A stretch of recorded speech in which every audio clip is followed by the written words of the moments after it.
Okay, great. So good morning, everybody. It is my pleasure to begin the dissertation defense session of Mr. Sarthak Chatterjee. The title of his dissertation is Analysis and Design of Closed-Loop Fractional Order System and its Applications in Neurotechnology. Sarthak has been working closely with Dr. Sergio Paquito, and for that, I give the floor to Dr. Paquito to introduce Sarthak and say a little bit about his research. Sergio, please. Sure. Thank you very much for the opportunity to talk a bit about Sarthak's work. So Sarthak started working with me in 2018, not as long ago as often PhD students do. I was starting also at RPI back then. I had the opportunity to talk with Sarthak. Sarthak was facing the situation where his previous advisor had moved out, as I currently did as well. Nothing about RPI, it's just family business, but we continue to work since 2018 on a variety of different topics, and they are not all being reflected in today's presentation. Today's presentation is only a partial requirement, which is the main focus of Sarthak's defense, but he had the opportunity to work in a variety of different topics with collaborations with people at UPenn and across different other places. So I think that gave him a good perspective in terms of not only the systems and control tools in the context of today's topic, but also in terms of more of the current trends in the context of machine learning and AI. So that said, and without further ado, I would like then to open the floor for Sarthak to talk us about the analysis and design of closed-loop fractional order systems and its applications to nanotechnology. All right. Thank you, Sergio, for the introduction. So the title of my talk today is The Analysis and Design of Closed-Loop Fractional Order Systems and Its Applications to Neurotechnology. I am a PhD candidate at the ECSE department of RPI, and my committee consists of Dr. Julius, Dr. Paquito, Dr. Wen, Dr. Aguiar, and Dr. Abusi. Right. So there has been a lot of talk about the development of brain-computer interfaces, and brain-computer interfaces have allowed us to do all sorts of wonderful things. For example, it has allowed us to decode neural signals for handwriting. Not only that, Elon Musk's startup Neuralink has been able to wire up a monkey to play Pong using its mind. We also have the development of neurostimulation and neuromodulation-like interfaces in which it is actually possible to improve the quality of life for people suffering from neurodegenerative disorders like epilepsy and Alzheimer's disease and Parkinson's disease. However, a lot of key hurdles remain. One of the main things being we are interacting with the brain, which is one of the most complex organs in the human body. To that effect, in order to develop a systems and control framework to develop future neurotechnologies that improve the quality of life of people suffering from these neurodegenerative disorders, we need models. What sort of models can we consider? So it turns out that the brainwave data that we are going to see and the brainwave data that arises from human and animal neuronal circuits consists of complex spatiotemporal relationships. So there are relationships in space as well as time. There have also been evidences to show that fractional order based modeling or fractional dynamics are able to encapsulate some of these relationships well, apropos these publications that I have on these slides here. So for fractional order models, what we have is that these models are similar to classical LTI system models, except for the inclusion of a fractional order derivative, which encapsulates the notion of long-term memory. So the fractional order derivative, when it acts on a particular state, it produces a weighted sum of the combination of all the previous states so far in time. And this encapsulates or this abstracts non-Markovianity and long-term memory, in which these coefficients psi are given in terms of the Euler gamma function. In this dissertation, we'll be talking about essentially two types of brainwave data. So we have invasive and non-invasive techniques to record brainwave data. On the invasive side, we have a framework called electrocorticography, in which surgical methods are used in order to implant a strip of electrodes on the cerebral cortex of the human brain, and that allows us to measure brainwave data. For electroencephalography or EEG, this is a non-invasive method in which you generally have a 64-channel cap of EEG electrodes that are placed on your scalp, and that allows us to read some brainwave data. Now, in the context of a systems and control framework, if we try to see what these signals actually look like, in this slide, I have the illustration of ECOG signals. Sorry. So these ECOG signals have been collected from the Center of Neuroengineering and Therapeutics at the University of Pennsylvania. And we see that these ECOG signals actually show a patient who is undergoing a secondary generalized seizure. So the seizure onset is about 20 seconds into the start of the collection of the sample, and the seizure offset is about 20 seconds before the sample collection ends. In the context, so this is the illustration for ECOG. However, in the context of EEG, we have similar patterns, as we will look into them later in this talk. Now, if we look at the sample autocorrelation function data for the signals that we illustrate on this slide here, we find that there is a statistically significant dependence of any particular state on many past states, which shows that there is the notion of long-term memory in these systems. And this also ties us back to the fact that fractional order models are probably good candidates, in the sense that we have fractional order based modeling for neuronal circuits and many other signals arising from human and animal nervous systems. Apropos, today's talk will be focused on fractional order dynamical systems, and in particular, three aspects of fractional order dynamical systems, namely system identification, state estimation, and closed loop control.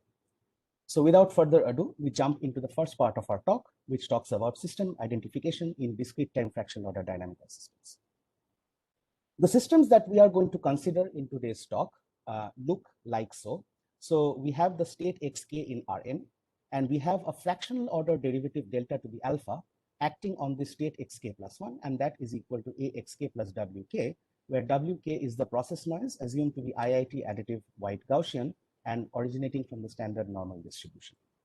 Note that, as mentioned before, the discretization of this fractional derivative, although possible to be given in a wide variety of schemes, we will use the Grunwald-Letlikov discretization of this derivative, in which this derivative, when acting on a state xk, gives us a weighted combination of all the states seen so far in time, with these weights psi depending on alpha and the time step j, given in terms of the Euler gamma function. Now, our goal in this section would be, given the discrete time fractional order dynamical system model above, with these coefficients alpha, or the temporal coefficients alpha, being known, and under the assumption that the process noise is additive wide Gaussian, we seek to provide non-asymptotic sample complexity guarantees of identifying the system parameters using an observed rollout of the states.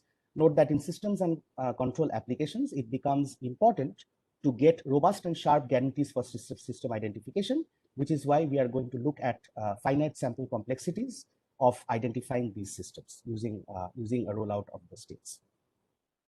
Now, in order to solve this problem, we consider a p-augmented state vector x tilde k, which instead of considering all the states seen so far in time, looks at the previous p states.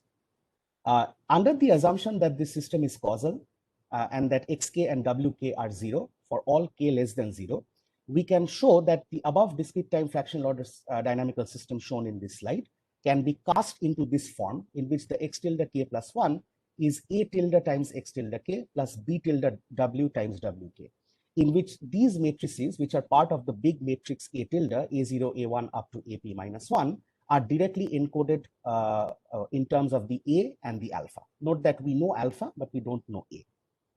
What we want to do here is that we want to do ordinary least square system identification of the matrix A tilde. And how we do that is we set up this least squares optimization problem, in which the output of solving this, or the result of solving this least squares identification, least square system ID problem, is this matrix A tilde under bar of k. Note that I have parameterized this matrix by k because it depends on the length of the observed trajectory of the states, and under the assumption that the process noise wk is IID 0 mean Gaussian.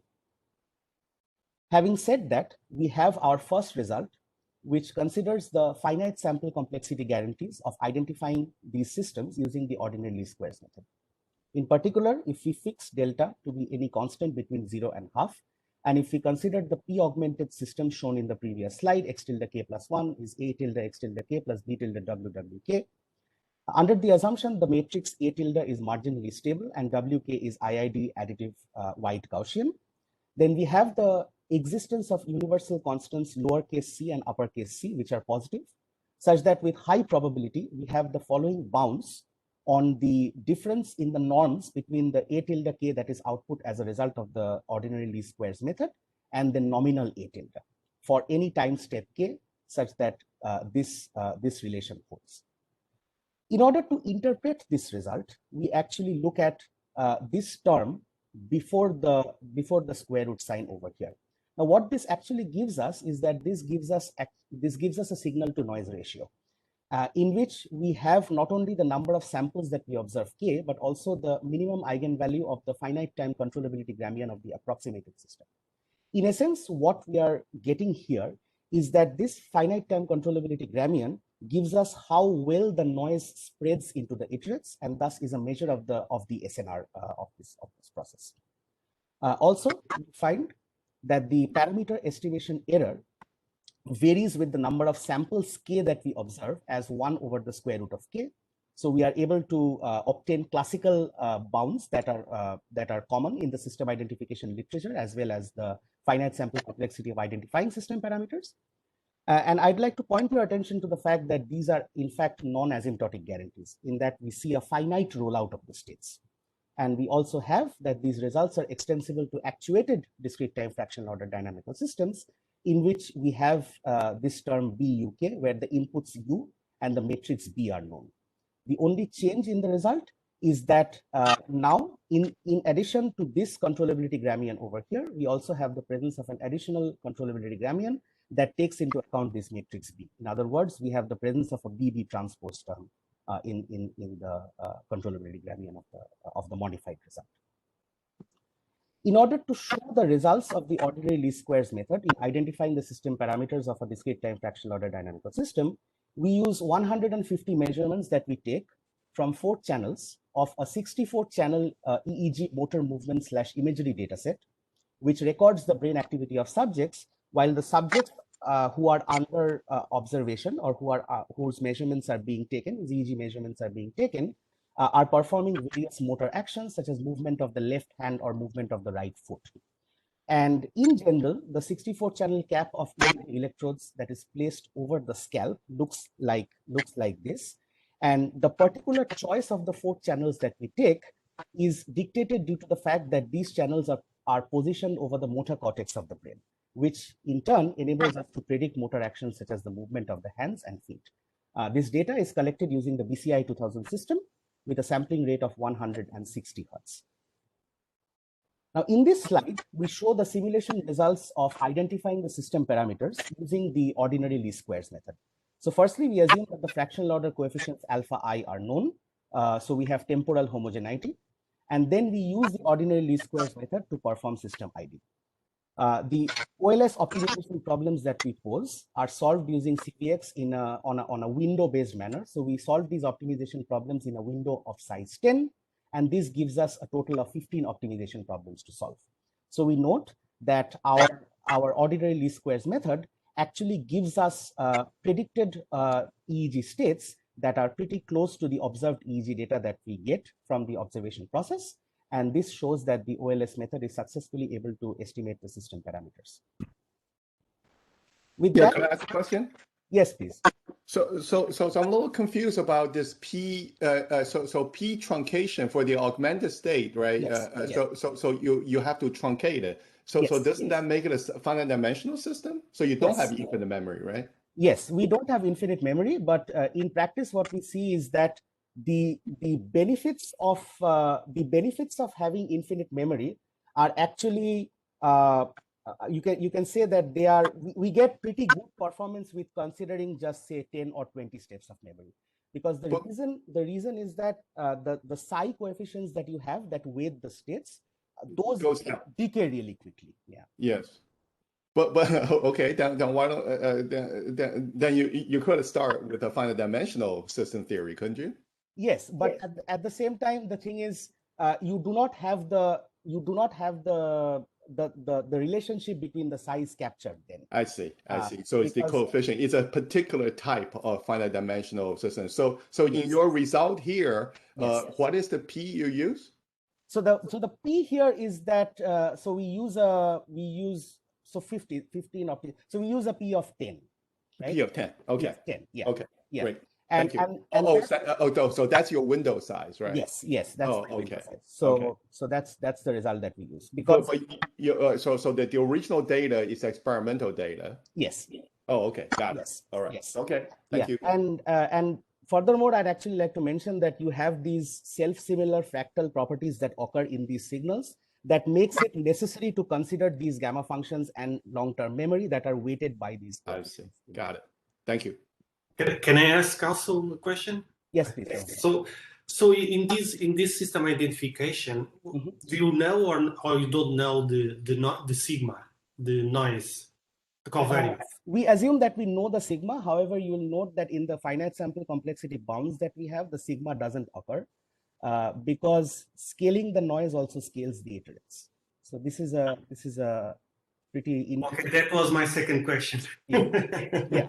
So, all right. So scaling the noise scales the iterates. So this is a pretty interesting result. And when I was looking into some results that have been there in the literature, that surprised me as well. So you have an excitability term that is given by the Gramian, but the sigma doesn't occur in the result. Yes.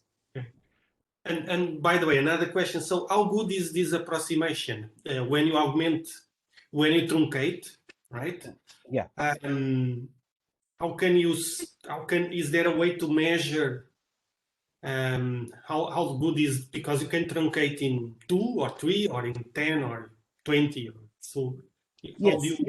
Yes. So in practice, we note that a truncation of 5 to 10 generally does the trick.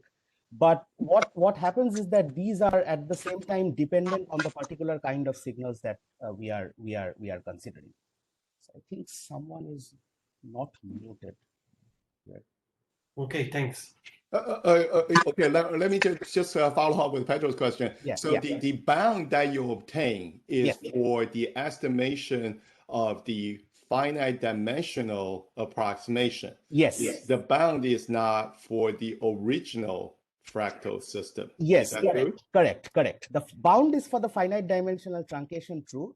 But you will notice that the way that these matrices come into this A tilde over here, so in this result over here, so you have these A0s to AP minus 1 as a part of this A tilde matrix. We obtain bounds on the A tilde matrix, but since the operator norm of this big matrix sort of supersedes the operator norm of the individual block matrices, we have that we can at most do better for these sub matrices over here. So now this is related to Pedro's previous question. So to determine P, right? So P in some sense should relate to how well the augmented, the truncated system is to the original fractal system, right? Yes. Do you have a bound? Or do people have a bound on that? Suppose you just do this truncation. Do people have a bound? Yes, people do have a bound in the sense that P actually crops up into the dimensionality of this A tilde matrix over here. And that actually shows up in this result over here. So you have a D log D over delta bound, where I assume that this A tilde matrix is actually a D cross D matrix. Yeah. Okay, great. Thank you. Okay. With that, we move to the second part of our talk, which talks about state estimation in fractional order dynamical systems. Now, to start this part, I'll be first talking about resilient estimation in fractional order dynamical systems in the presence of artifacts. What are artifacts? So artifacts are actually disturbances in EEG signals that are extracerebral in origin. So say, for example, you have a 64-channel EEG electrode cap that's placed over your head, and while EEG data is being recorded, you move your hands or your feet, or you blink, or worst case scenario, a particular sensor pops, right? And the sensor doesn't pick up any meaningful data. So we have these artifacts. In particular, in this slide, I illustrate a blink artifact and an electrode pop artifact. So what happens is that these artifacts occur in EEG signals. They are extracranial, and these have fairly preserved morphological structure in the sense that they tend to occur in one versus the other channel. Now, for our system for the state estimation setup in the presence of artifacts, we considered the EEG signals to be once again modeled as discrete time fractional order dynamical systems. However, this time we do not have any process noise. However, we actually have a noisy measurement process in the sense that you have an artifact vector EK that is corrupting your measurement process, and there are artifacts associated with some of these sensor measurements. Now, how do we characterize this? So it turns out that if this EIK is non-zero, then there are artifacts associated with the sensor I at the time step k. Note that we do not have any boundedness assumption or any stochastic characterization on these on the elements of the artifact vector, and EIK can be any arbitrary real number. Now, the unknown set of sensors that are affected by artifacts is denoted by uppercase k, which is a subset of the total number of sensors we have. And the support of the artifact vector E at any time step k, which is the index set of the non-zero elements of E, gives us the attacked set of sensors, or the set of sensors that contain artifacts. The cardinality of this set, uppercase k, is Q. So we have presence of artifacts in Q channels. And given the EEG measurement readings, Y0 to YK-1, and the knowledge of the matrices A and C and alpha, what we want to do as part of the state estimation problem is to recover the initial state X0 associated with the EEG signals from these observations Y, given that the artifact set K is unknown. Note that here estimating X0 is sufficient since we do not have any process noise. Now, as before, with the Grunwald-Letnikov discretization, we can equivalently write this system as so, in which any state at a particular time instant xk is given as this matrix gk times the initial state x0. So note that this is a linear time varying system, and the output yk is cgk times x0 plus the artifact vector ek, where these matrices g0 to gk completely encode information given from the size and the A matrix. And in practice, we seek to construct this estimator script C that takes in as output y0 to yk-1 and produces an estimate of x0. And in particular, we say that this estimator can correctly estimate the initial state x0 in the presence of artifacts in Q channels in k time steps. If for any x0 and any sequence of artifact vectors, we have C of y0 to yk-1 to be equal to x0. So this is what the estimator is supposed to do.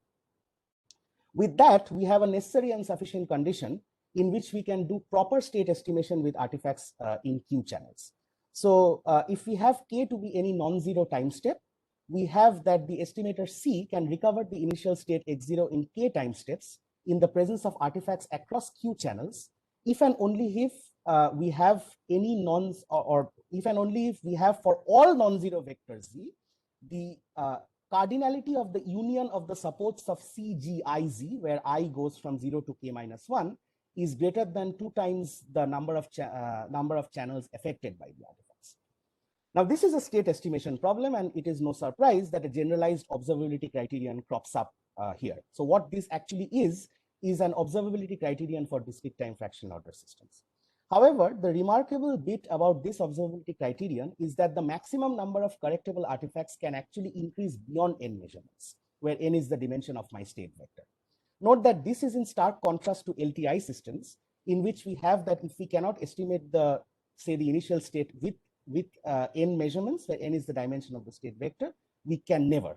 And this is a consequence of the Cayley-Hamilton theorem and the way the observability matrix is structured in the case of discrete time LTI systems.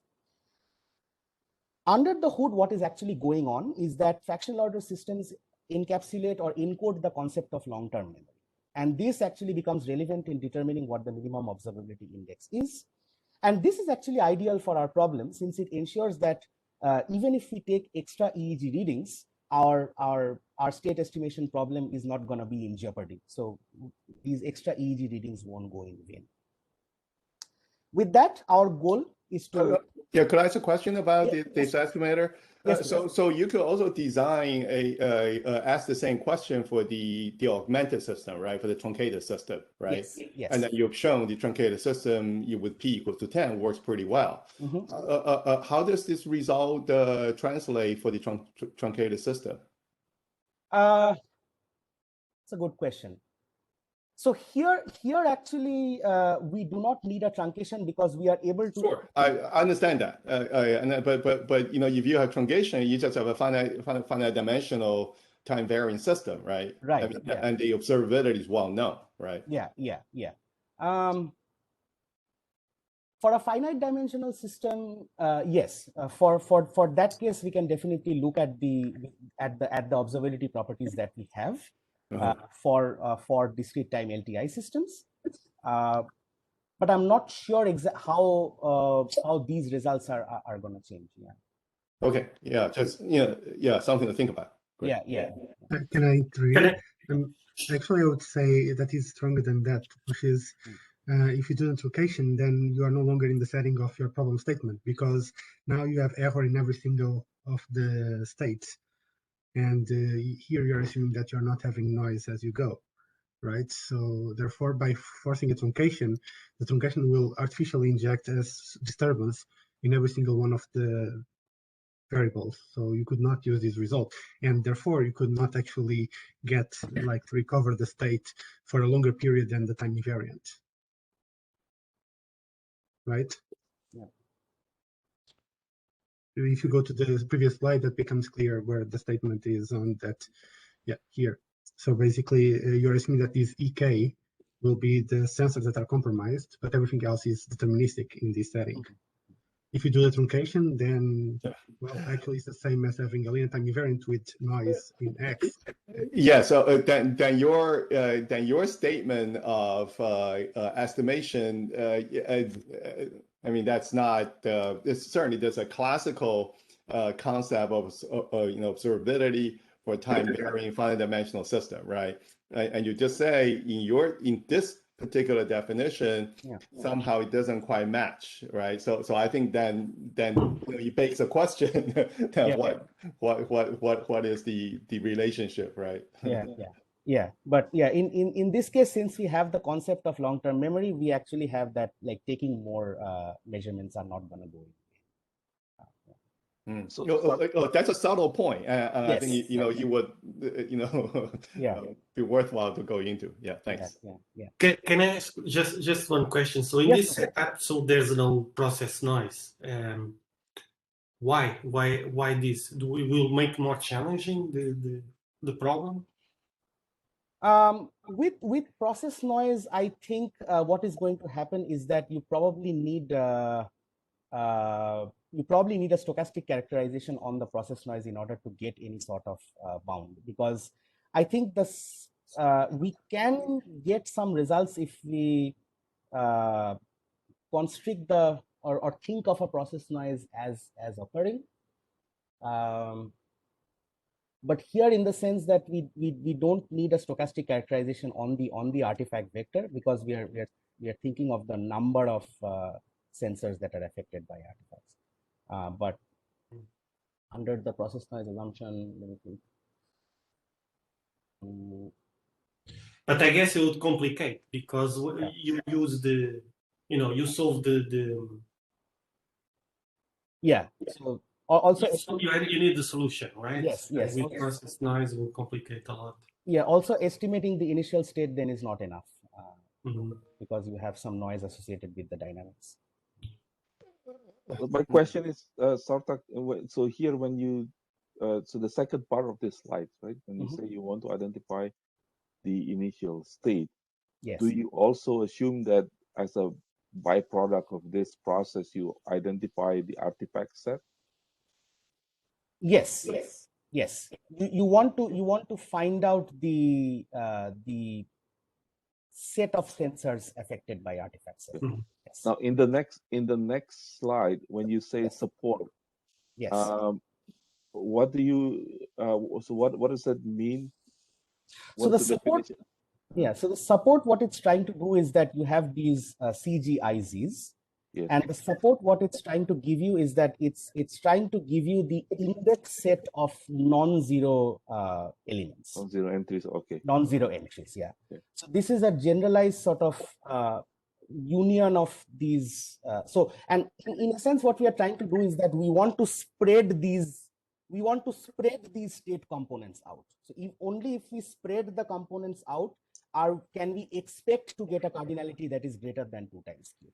If you have a localized sort of Z, if you can say choose a Z such that it's not spread out, then if you, under the assumption that that is the Z that you choose, you can get a union of these supports which is like very small, and in that setting you wouldn't be able to do the distribution, since it's a necessary and sufficient condition. So suppose you use your 5-dimensional setting again, right? And you can certainly add, and suppose you have some, let's say you have Gaussian white, kind of both the process noise and the sensor noise, right? Then of course you have, there's the closed form expression, right, of how the error, how you can estimate the error, and then you can have the bound x, 0, right? The explicit bound, right? Yeah. For Gaussian white process and output noise, right? They can even be correlated. So, I mean, doesn't that give you a stronger result? Is it different than what you have, right? Yeah. Because here you actually try to estimate E as well, but that seems to give you a stronger, result, right? Doesn't it? And especially given that for your ID process, your identification process, you're IDing a finite dimensional truncated system. So why not stick with that? I think here the catch is that for the setting that you described, that you just described, we need to assume, in order to get the bounds, we need to assume some stochastic characterization on the on the noises. But I think here the general theme of this section is that we don't have a stochastic characterization on the noises. I think but for your ID, for your ID process, didn't you make some assumption, to come up with those bounds? Didn't you make that? Yes. For the ID process, we definitely assume the process noise to be. But why not carry that through, right? Yeah, sure. I think in the next part of the talk, I mean, once again, we have noises, but we do not have a stochastic characterization on the noises. But we have the truncation assumption to carry on. Okay. All right.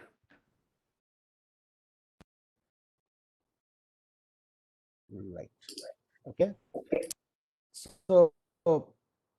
So in a sense, what we want to do is that we want to estimate the initial state x0 and the set of sensors having artifacts given the EEG readings y0 to yk minus 1.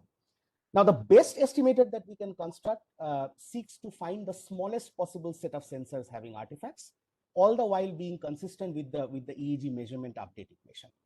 And this is in essence a cardinality minimization problem. And so we can set up this following L0 norm optimization problem, in which this optimal estimator C0k minimizes the L0 norm of the difference between yk and phi kx, where yk is just a stacked matrix whose columns consist of the observations that we've seen, and phi k is a map that takes in x and maps it to cg0x, cg1x up to cgk minus 1x, a stacked version of these occurring as the columns of these matrix, of this matrix here. However, the only catch is that this problem is NP hard. So we look at an L1 relaxation of the same. So we have that under some mild technical assumptions, we have, if we consider an L1 relaxation, and if we look at, instead of looking at the number of non-zero rows, if we look at the sum of the magnitudes of the rows, so that's what gives us our L1 by LR estimator. So this estimator CK1R, which minimizes the so-called L1 by LR norm, is able to do the trick, where the LR norms are calculated row-wise and the L1 occurs as this sum. So we are looking at the sum of the magnitudes of the rows.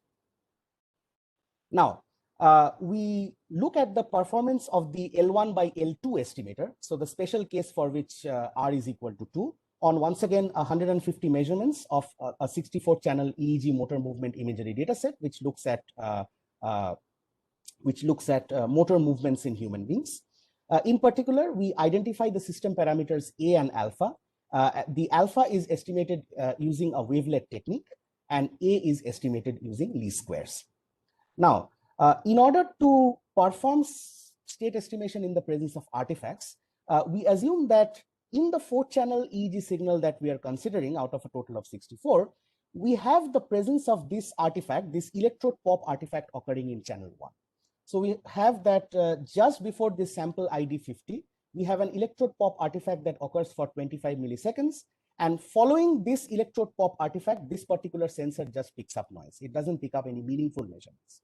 Once again, we see that if we use a window-based optimization technique using a window size of 6 measurements, giving us a total of 25 optimization problems to solve, we see that even in the presence of an artifact in this particular channel, our L1 by L2 state estimator is able to perform state estimation fairly closely when we compare it to the observed data. With that, I jump to the second part of my talk on state estimation. In this section, we are going to consider a minimum energy estimation framework for fractional order dynamical systems. Can I just ask one question? So, sure. So you talked about using wavelet technique to. Yes. So you haven't. That's a while. So this is. So you use the method you talked about before. Yes. The truncated system. You only use that to identify A. Yes. Okay. Yes. Now, so you separately. Yes. Identify all the alphas. Yes. So it's like a two-step process, which you didn't explain. Yes. So it is a two-step process. So the alphas are identified separately and the A is identified separately. And we don't yet have a way to jointly estimate what the A's and alphas are. But I will be talking about that a little bit. Got it. But this is a two-step process. Yes. Now. Next, we consider the development of a minimum energy estimation framework for fractional order dynamical systems. And in this section, we are going to consider a slightly generalized version of these systems, in which we consider discrete time fractional order systems with additive disturbances.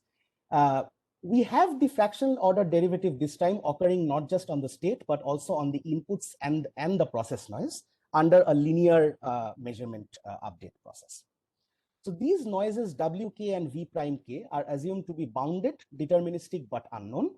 And our goal here in the minimum energy estimation setting is to recover the state xk from the knowledge of y, u, and from some inexact a priori knowledge of the initial state x hat 0. So in order to set up a minimum energy estimation framework to solve this problem, we once again consider a truncation of the last V temporal components of the above discrete time fractional order dynamical system. And denoting this augmented or taking this augmented state vector x tilde k, which considers dependencies in the states and inputs in the past previous or past V instances in time, we have that we are able to recast the above system in this form over here. Note that all the states x and all the inputs u and these noises w that are not able to be included in x tilde k are abstracted into this term rk over here. So this term rk is weighted by gv tilde, this matrix gv tilde acts as our process noise. For the minimum energy estimation framework, what we want to do is that we want to find a noise triple that minimizes this energy functional, in which we have these squared terms in the process noise and the measurement noise, as well as the a priori estimate of the initial state, subject to the constraints on the dynamics and the measurement update, and further having that these matrices Q, R, and P0 are symmetric and positive definite.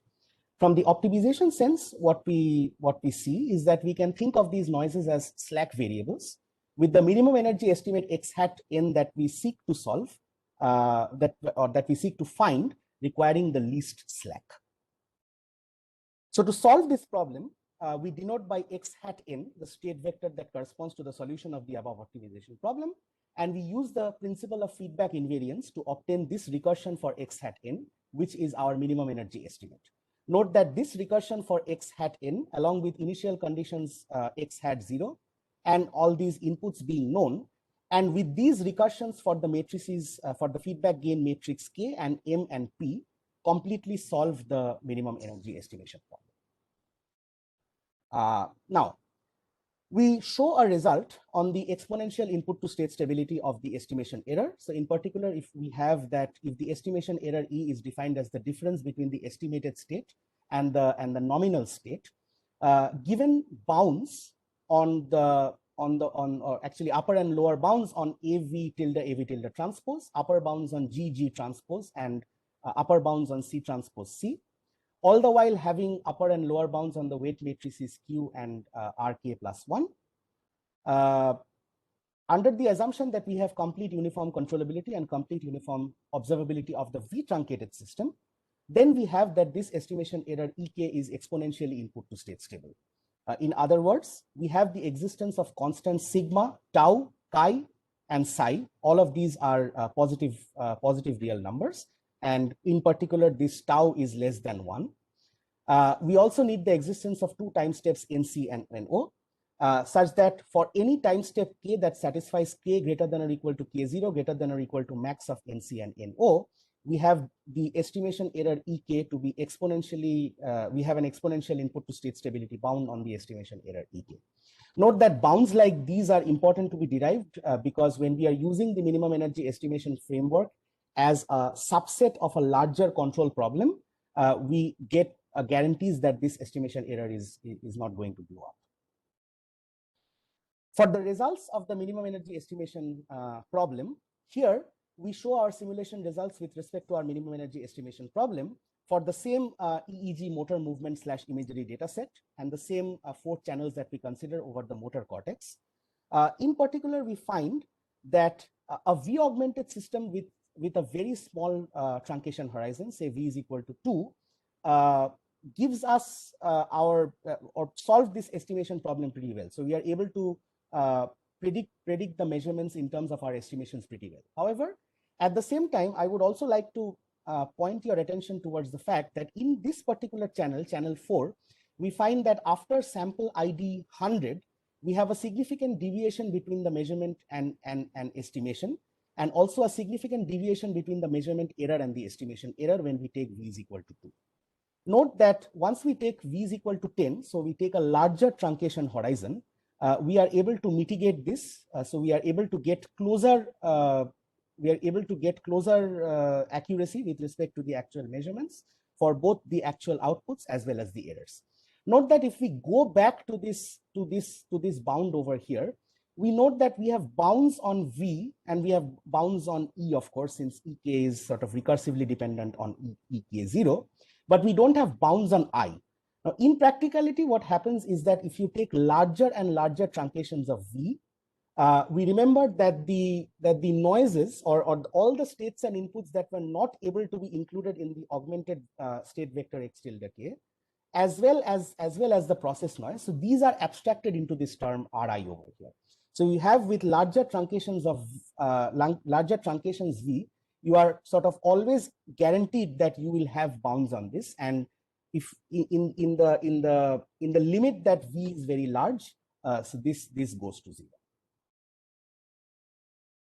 So with that, we've having seen paradigms and frameworks for system ID and state estimation. Can I ask a question? Sure, Professor. Before we go to that, so here how it increases the complexity, or for example, about by increasing the B, your approximation, the size of the approximation, does it, the time to execute is double, is exponential? How it? Do you have an idea?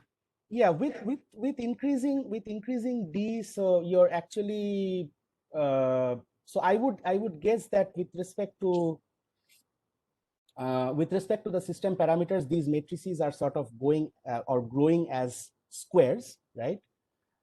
So you would probably get you would probably require more and more time. Yeah, with respect to time complexity, it would it would need more time in order to do this with increasing V. However, it is with some particular systems we are able to find that sweet spot in which further increasing the value of V doesn't really give us anything in any additional benefits in the way that these coefficients are structured. Okay, and another question is so you have all these bounds is for the approximated system. Yes. So how this translate for the original system, the fractional?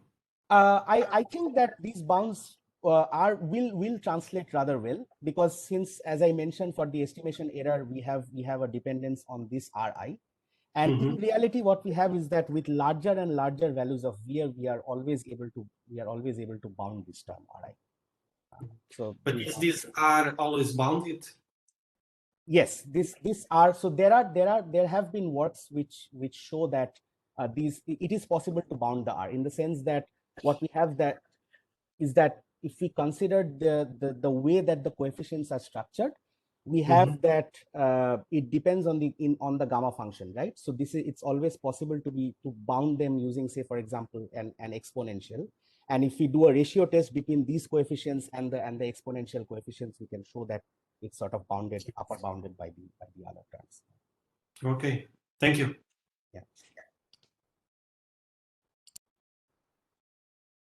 The system is always stable, right?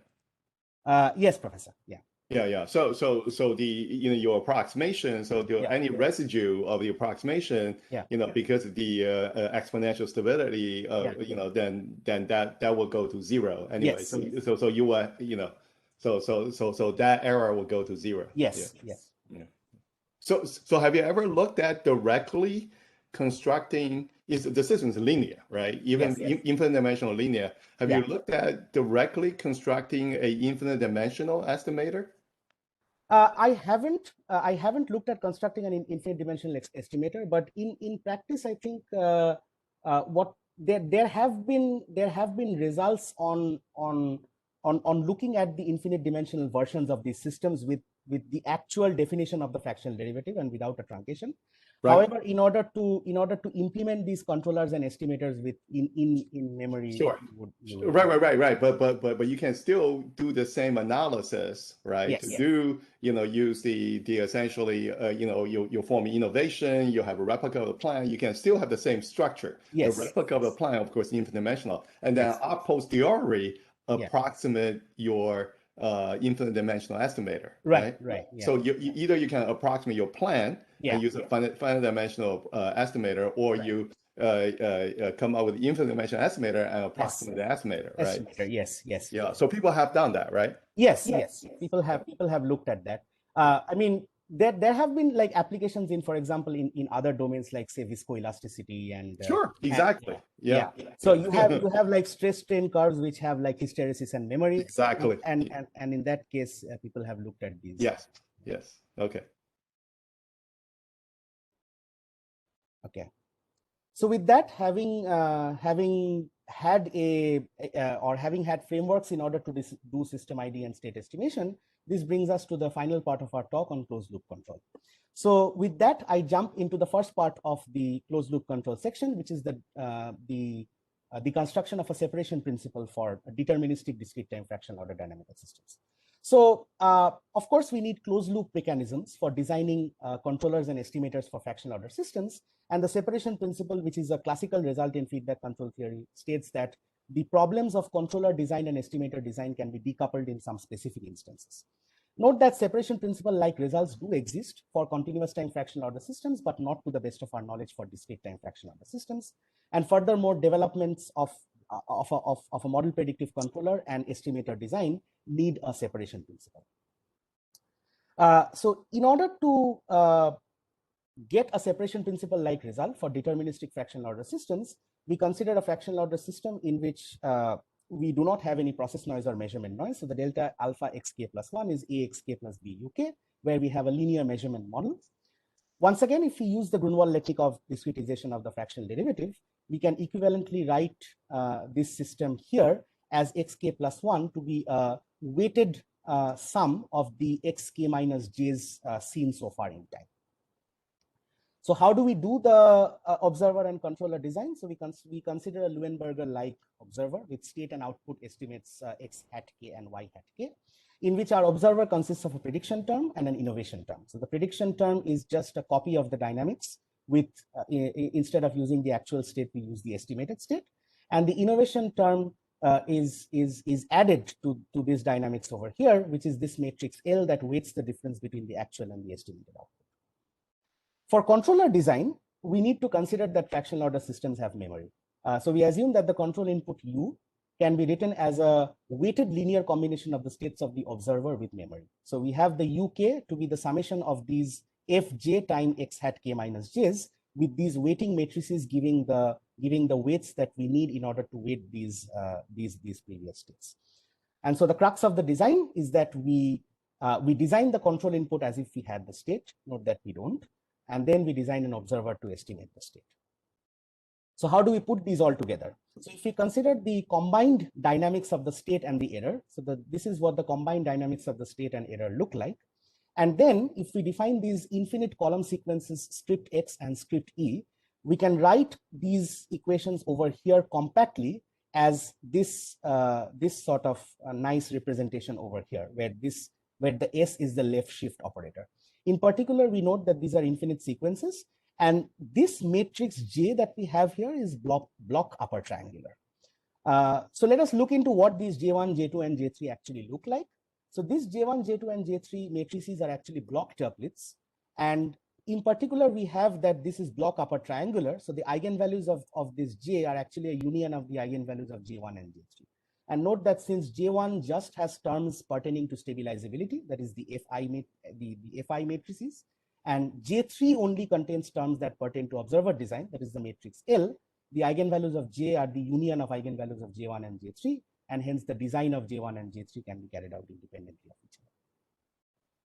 So with that, we come to the final part of our talk, which talks about the development of a model predictive control framework with discrete time fractional order systems for epileptic seizure suppression. So in general, epilepsy and epileptic seizures, a little bit about them. So epilepsy is a neurodegenerative disorder characterized by a predisposition of certain people to epileptic seizures, where the seizure is defined as an episode of abnormal, excessive, or highly synchronized brain activity. Note that the epilepsy is very common all over the world, and the World Health Organization says that 1 in 26 Americans will develop some form of drug-resistant epilepsy at some point of time in their lives. With regards to the treatment options for epilepsy, we have medication, diet, and surgical resection. However, we also have electrical neurostimulation for epilepsy. Note that electrical neurostimulation for epilepsy is a rapidly developing field, and for that, we are going to consider the current FDA-approved electrical neurostimulation device for controlling seizures. So here we have an illustration of the NeuroPace RNS system, in which a surgical procedure is performed in order to place this RNS neurostimulator in your cerebral cortex. In particular, you have these two leads, which are a cortical strip lead and a depth lead, that connects measurements regarding your brainwaves, sends them to the neurostimulator, which sends out some pre-programmed actuation patterns that minimizes the overall length or duration of your seizure. Note that this methodology is actually event-triggered open loop, in the sense that the initial, when this device is first implanted in your cerebral cortex, it's pre-programmed by your clinician, and your clinician essentially looks at the patterns of your seizure data to manually recalibrate this device once in a while. So this is event-triggered open loop. So a little bit about looking at this problem from a control systems perspective. So what you have is that you have this cortical strip lead and this depth lead, which takes in these measurements in the process of some measurement noise, say, and sends them over to this neurostimulator, which under the influence of some dynamics and some process noise, sends out an actuation signal or a control signal that minimizes the length or duration of your seizure. So for seizure suppression, what we are going to do is we are going to consider a model predictive control framework, or the development of an MPC framework for discrete time fractional order dynamical system, in which what we want to do is that we want to minimize the brain activity or brain energy, hence the squared state occurring in the cost function, all the while also promoting mild electrical stimulation with respect to this actuation term over here.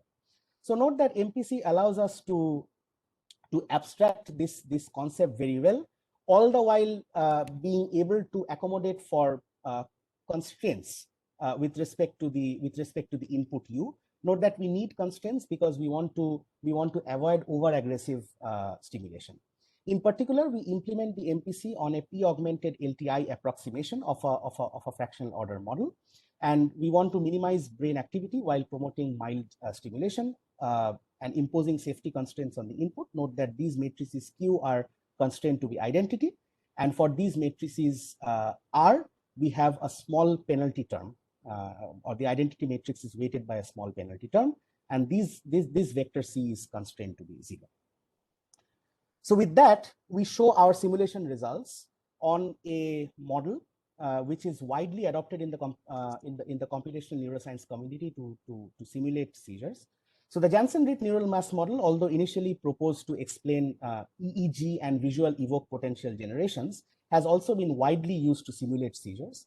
So in particular, what we have is that if we abstract the model down to its bare bones, we have three interacting subpopulations. We have the main subpopulation, an excitatory subpopulation, and an inhibitory subpopulation of neuronal populations, where the excitatory block is shown in red, the inhibitory block is shown in blue. These functions S are sigmoids, and C1, C2, C3, and C4 are simply gain blocks that look at the amplification of the neuronal signals as it travels through the neuronal pathways. This signal ZT simulates the seizure and is equal to Y3T minus Y5T. PT is the input, and we can actually abstract this system as a 6-dimensional system of ordinary differential equations. Now, in order to perform model predictive control on a fractional order dynamical system model on the Jensen-Ritt model that simulates seizures. So what we do is that we look at the Jensen-Ritt neural mass model and perform system identification on the first couple of seconds of data on the Jensen-Ritt neural mass model. Once that is done, once we have an estimate of the system parameters, we have the simulated seizure shown here in blue, which is a simulated seizure that is simulated by the fractional order dynamical system model. We note that the red signal over here shows our controlled seizure, which is controlled as a result of implementing the model predictive controller. And these pulse-like inputs that we show here, the pulse-like actuation inputs that we show here, is actually our actuation signal. Note that with this framework, we are able to attain successful seizure suppression. And this framework is shown to work well in suppressing epileptic seizures. So what is your truth model in your simulation? So we use the fractional order, an LTI truncation of a fractional order system model. That's your truth system. Yes. Then what is the role of Jensen-Ritt model? So the Jensen-Ritt model is used in order to get the system parameters for the fractional order system model. Oh, okay. Yeah. So we find that Sarthak, just to clarify, the Jensen-Ritt model itself, is it fractional order? No, it is not. Okay. So we find that with our fractional order MPC framework, we are able to successfully mitigate the seizure that is simulated. So follow up. So why not directly use it? Could you have directly used the Jensen-Ritt? Yes, we could have directly used the Jensen-Ritt model. But the thing is that, so first of all, what we do here is that these fractional order models are sort of locally valid. So we did not perform any re-identification of the model parameters over here. So the first couple of seconds of data on the Jensen-Ritt model gives us a fractional order system model, which we use as an approximation of the actual plant. Is there a high dimensional, very complex, nonlinear time varying a model that you could use as a truth model? Yes. In fact, we have considered, in some additional simulation results, we have considered other computational neuroscience models as well. in which, so for example, we have a model that is proposed by Martinet et al., which is like a neural field model of that simulates these seizures. And not only that, there are phenomenological models in which what you're trying to do is that you're trying to find maps between the input-output data that simulates your seizure. So there's a model which is called the Epileptor, proposed by Jirsa and others. So you haven't tried your approach on those models? I have. I have. Yeah. Oh, you have tried? Yes, I have. And I have some additional results in the appendix as well on the neural field model. For highly complex simulations. Yes. So yeah, that would be a better truth model, right? Yes. So yeah, so that's something that, so this is of course, I mean, as a proof of concept, I thought that the Jensen RIT model is a good example, but we've also considered other models. But the proof of concept here is that you approximate Jensen RIT with a fractional order model, and then you apply your technique to the fractional order model. Yes. Okay. Yes. So you know Jensen RIT. So you did not test it on the original Jensen RIT model. Yes. Right? Yes. Okay. Yes. Yeah. Okay. So with that, I come to some possible future research directions for my talk. So in particular, before you go, there's also one thing that is probably important to mention, is that the Jensen RIT model generates data that has similar properties to those of long-term memory, which is actually the reason why you can then do approximation of this. So I think it would be good to mention that the autocorrelation would also exhibit the profile that you have seen before when you started the presentation. Yeah. Okay. Thank you. Okay. So with that, we come to some future directions that we can take as part of this talk. So in particular, with respect to system ID, we are interested in system identification using the expectation maximization, or the EM algorithm. Note that frameworks do exist for linear system identification using EM, as well as general nonlinear system ID using EM when the nonlinear systems have some structure. However, we are motivated by the fact that there are no non-asymptotic finite sample complexity guarantees for the same. There have been some preliminary results on having non-asymptotic finite sample guarantees for the EM when it's used to identify the parameters of Gaussian mixture models. But in general, we are motivated by the fact that there are no finite sample complexity guarantees for system ID using EM. And also, a direction to take would be the joint estimation of the spatial and temporal parameters. So in the talk that we had, or in the system ID work that we had, we considered the alpha i's to be known, and then we estimate A. But joint estimation of A and alpha would be interesting to look at. For the state estimation part of the talk, we want to consider conditions for resilient state estimation in actuated systems. Note that for our systems, we do not have any input, and if we get conditions for resilient state estimation in the presence of artifacts in actuated systems, this would actually give us some precious insights into how neurofeedback affects brain function. Also, for the minimum energy estimation segment of the talk, we in practice seek to construct an attack resilient minimum energy estimator, which makes us a lot of sense from the context that I was describing the state estimation framework in, because the artifacts that we considered can be looked at as adversarial attacks by nature on our EEG data. For the closed loop control part, we want to consider general separation principle-like results for discrete time fractional order systems with process as well as measurement noise. So essentially separation principle-like results for stochastic fractional order dynamical systems. Also, another thing that we would like to consider in the future is that how well does the augmented LTI truncation of these fractional order systems behave versus if we have these constraints called integral quadratic constraints for IQs or IQCs for these non-Markovian behaviors. So IQCs in essence are quadratic constraints that characterize certain blocks that are difficult to model, noisy, or switch stochastically or adversarially with time. So we would like to see what benefits or what advantages and disadvantages are there in considering one versus the other. So considering the augmented LTI truncation versus having IQCs for these non-Markovian behaviors that fractional order systems exhibit. We would also like to consider real-time computational implementation issues and calibration of the MPC parameters for our seizure suppression framework that we presented. And finally, we would like to consider in vivo experiments in first animal subjects and then human subjects to see the efficacy of our approach in real life. With that, I present the bibliography of my dissertation. So in particular, I have 3 peer-reviewed journal publications. So the separation principle result was published in IEEE Control Systems Letters and presented at the 2019 CDC in Nice. The fractional order model predictive control was published in the Journal of Neural Engineering. The minimum energy estimation framework is going to be submitted to the IEEE Transactions and Control of Network Systems this week.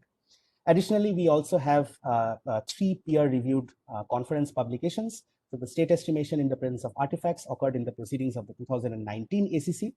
Additionally, we also have results on our fractional order model predictive control on suppressing seizures, where we use transcranial magnetic stimulation, or TMS, as a framework for suppressing seizures. This got published in the 2020 ACC. And finally, the system ID work in which we seek to characterize non-asymptotic finite sample complexity bounds of system ID has been submitted this year to this year's IEEE Conference on Decision and Control. Finally, I'd also like to mention that we have a patent regarding the fractional order MPC framework for epileptic seizure suppression, and this is a patent application that has been filed with the United States Patent and Trademark Office.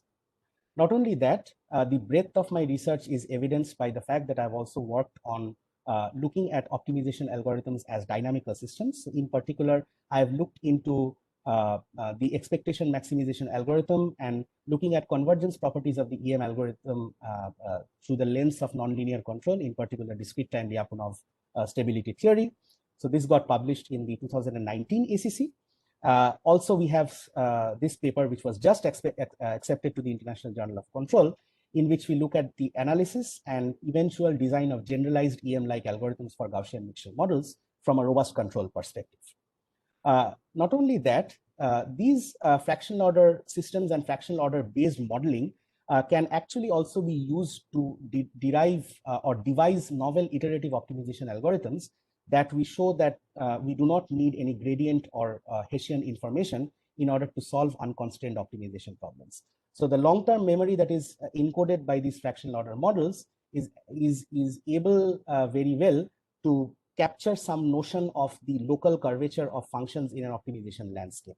And with respect to that, we have publications that, so this paper just got accepted today morning at the European Symposium on Artificial Neural Networks, and we also have another paper submitted to the Frontiers in Physiology. With that, I'd like to come to the acknowledgement section. So I would like to thank my committee members, Dr. Pequito, Dr. Julius, Dr. Wen, Dr. Aguiar, and Dr. Abuzid for the immense support that they have shown me throughout my tenure in the doctoral program. Thank you so much. I'd like to thank my collaborators. Without them, a lot of this work would not have been done. And last but not the least, I'd like to thank my family and my friends, both in Troy and outside Troy. Also, many thanks to RPI and the ECSE department of RPI for giving me an excellent research atmosphere in which I could perform my research. And I also gratefully acknowledge the support of the National Science Foundation in supporting my graduate studies. With that, I'd like to come to the end of my talk. Thank you for listening, and I'd like to open the floor for any questions. Thank you. Thank you, Sarthak. Yeah. So with the conclusion of Sarthak's presentation, I would like to open the floor for the general audience if there's any question, any comments or questions from the general audience. Let me see. Let me look at my chat window. Sip of water.